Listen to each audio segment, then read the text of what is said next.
CM and team సహాయక చర్యల కోసం వైజాగ్లో మకాం వేసింది. కొద్ది రోజులుగా మంత్రులు, అధికారులంతా అక్కడే ఉంటూ పనులను పర్యవేక్షిస్తున్నారు. అనేక ప్రాంతాల్లో విద్యుత్, నీరు సహా ఇతర సహాయ కార్యక్రమాలు అందాల్సి ఉంది.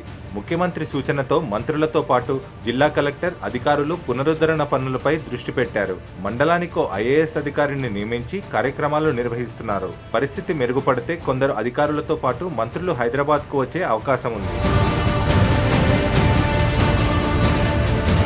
ముఖ్యమంత్రి చంద్రబాబు తుఫాన్ వచ్చిన రోజు నుంచి వైజాగ్లోనే ఉన్నారు. దీంతో అధికారులు కూడా పరుగులు పెట్టాల్సిన పరిస్థితి ఏర్పడింది. వీలైతే బాబు ఆదివారం హైదరాబాద్కు వచ్చి వెళ్లేందుకు ప్లాన్ చేసుకున్నట్లు సమాచారం. అయితే ఇప్పటి వరకు దీనిపై ఎలాంటి స్పష్టత రాలేదు. సీఎం పర్యవేక్షణలోనే కార్యక్రమాలు జరుగుతున్నందున బ్రేక్ తీసుకుంటే అంతరాయం కలగొచ్చన్న ధోరణిలో కూడా బాబు ఉన్నట్లు తెలుస్తోంది. ఆళ్లగడ్డ ఉప ఎన్నికకు సంబంధించి కొందరు నేతలతో చర్చించేందుకు వస్తారని ప్రచారం జరుగుతోంది. ఈ నెల 22న కేబినెట్ సమావేశం జరగనుంది.